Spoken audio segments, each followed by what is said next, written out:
जय Hind. Text book judiciary में आप सभी दर्शकों का मैं चंदन सिंह स्वागत अभिनंदन करता हूं।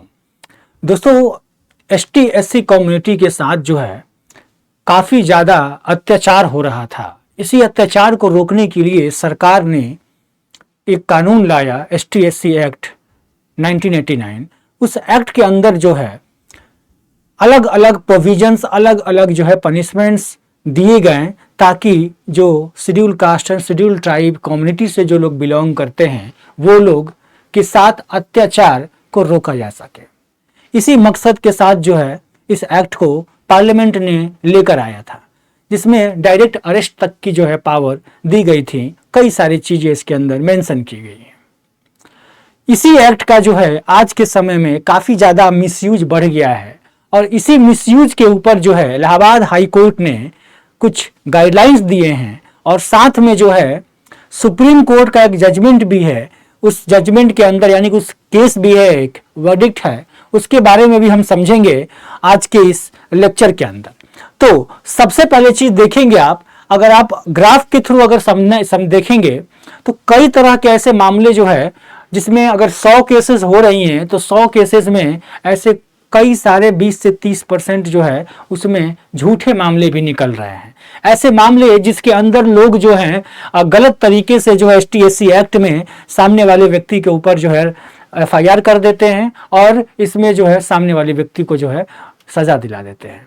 तो ये जो ट्रेंड जो है वो बढ़ गया है और ये ट्रेंड को जो है जो सामने आया है कोर्ट के सामने, यूपी का मामला है, संभल डिस्ट्रिक्ट का, जिसके अंदर जो है एक व्यक्ति ने गांव वालों के दबाव के अंदर आकर जो है एक व्यक्ति के ऊपर जो है वो एसटी एससी एक्ट में जो है वो केस कर दिया, एफआईआर कर दिया। बाद में गवर्नमेंट के थ्रू से कंपनसेशन भी मिलता है। फिर ये मामला जो है वो इलाहाबाद हाई कोर्ट में गया था। इलाहाबाद हाई कोर्ट में विक्टिम जो है वो एग्री करता है कि उसने गलत जो है वो इन्फॉर्मेशन दिया, गलत जो है उसने केस किया है, फॉल्स केस किया है। तो बाद में जो है इलाहाबाद हाई कोर्ट ने जो अपनी वर्डिक्ट जो है दी हुई है। इसके बारे में आज हम देखते हैं।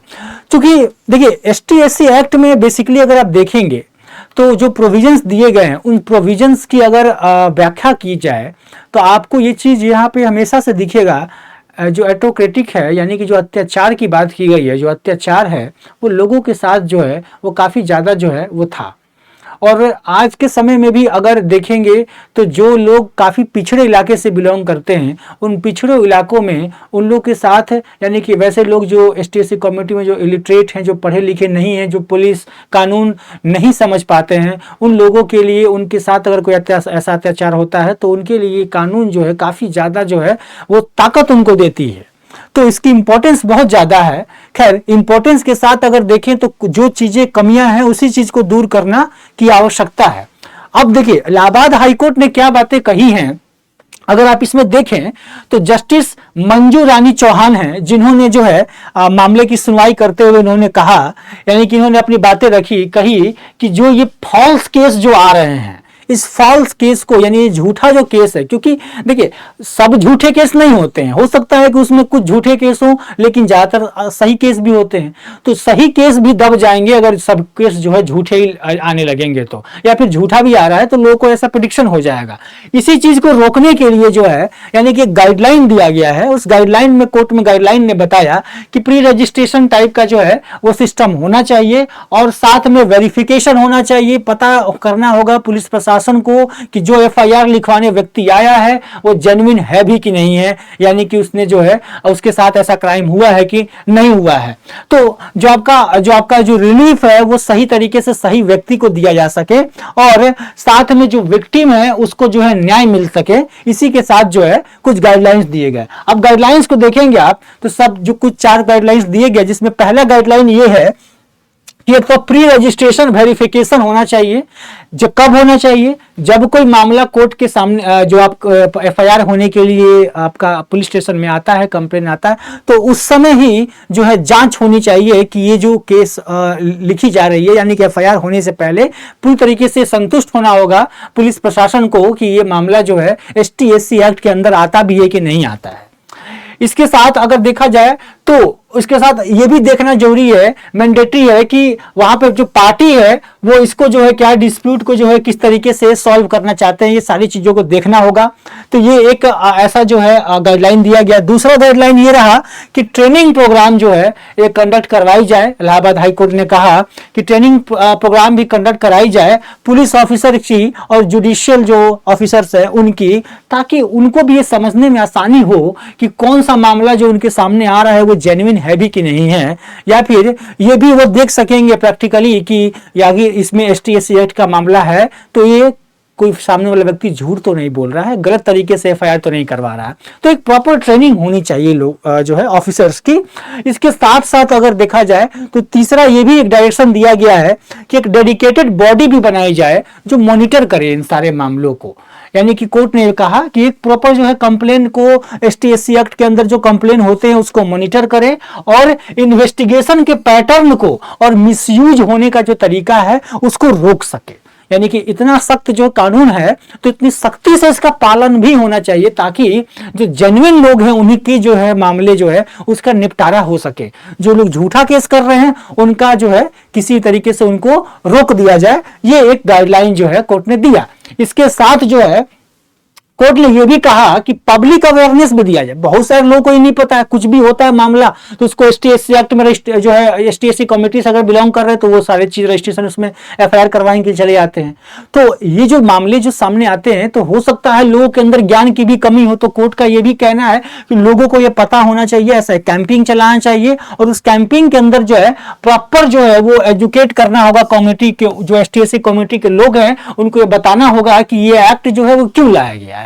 तो ये भी एक गाइडलाइन जो है कोर्ट ने दिया ताकि जो है फॉल्स केस जो है वो नहीं कराया जा सके।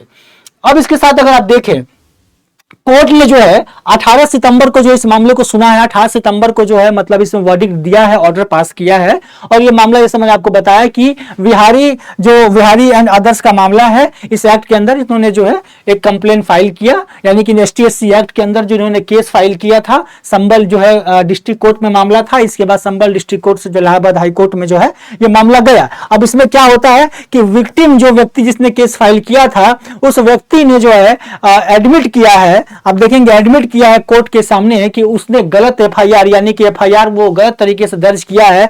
क्यों दर्ज किया? क्योंकि वो विलेजर्स यानी कि जो गांव वाले लोग थे उसके प्रेशर में आकर उसने जो है इस तरह का किया है और इसके साथ जो है अब वो इस केस के साथ आगे प्रोसीड नहीं करना चाहता है। तो व्यक्ति ने ये तरीके से एडमिट किया। अब लेकिन जिस व्यक्ति पे केस किया उस व्यक्ति को कितनी परेशानी हुई, झूठा मामला के अंदर उसका कितना समय बर्बाद हुआ होगा, कितना पैसा उसका बर्बाद हुआ होगा, उसका नाम खराब हुआ होगा, कई तरह की चीजें हैं जो कि इस चीज की वजह से हुआ है। दूसरा चीज, इस व्यक्ति को कोर्ट ने डायरेक्शन भी दिया कि जो 75,000 रुपए जो आपको सरकार ने दिए हैं वो अभी आपको जो है कंपनसेशन जो है उसको आपको जो है वापस करना होगा, यानी कि उसको जो है रिटर्न करना होगा। ये भी जो है कोर्ट ने इनको गाइडलाइंस के अंदर दिया है।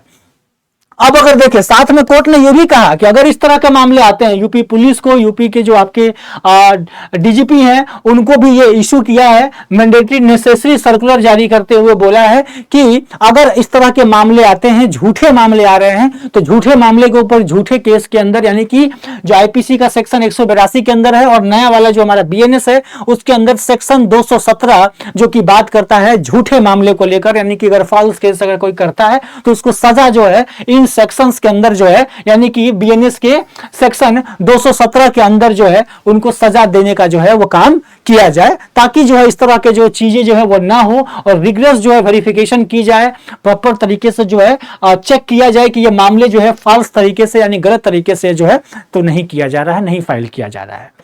तो यहां तक जो है मामला जो है इलाहाबाद हाईकोर्ट के द्वारा जो है वो आता है। चूंकि ये मामला जो है पहली बार नहीं है, इसके पहले भी मामला आ चुका है और इसके पहले जो मामला सुप्रीम कोर्ट के द्वारा भी आया और सुप्रीम कोर्ट ने एक बहुत ही फेमस केस है जो कि doctor Subhash Kashinath Mahajan versus the state of Maharashtra का केस है 20 मार्च 2018 का।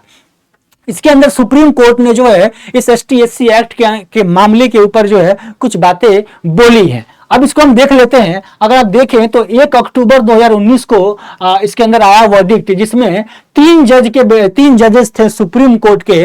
उन्होंने 3 जज में कौन कौन थे? एक Arun Mishra, justice Arun Mishra, justice MR. Shah और जस्टिस बी.आर. गवई थे, जिन्होंने रिकॉल द कोर्ट के डायरेक्शन को जो है इशू किया है इसमें, इस मामले के अंदर, यानी कि इस मामले के अंदर इन्होंने सुनवाई किया और सुनवाई करके इन्होंने क्या डायरेक्शन दिया? रिस्ट्रिक्शन लगाया कि पुलिस को रजिस्ट्रेशन यानी रजिस्टर टू एफआईआर, जो एफआईआर एसटीएससी एक्ट के अंदर जो रजिस्ट्रेशन हो रहे हैं उसके ऊपर कुछ रिस्ट्रिक्शंस लगाएं, और इसमें अरेस्ट को लेकर जो है, ऑफेंस को लेकर जो है एसटीएससी एक्ट के अंदर जो है इमीडिएटली जो है कुछ डायरेक्शन जो इशू किया, और इसके साथ जो है रिव्यू करने की बात की गई।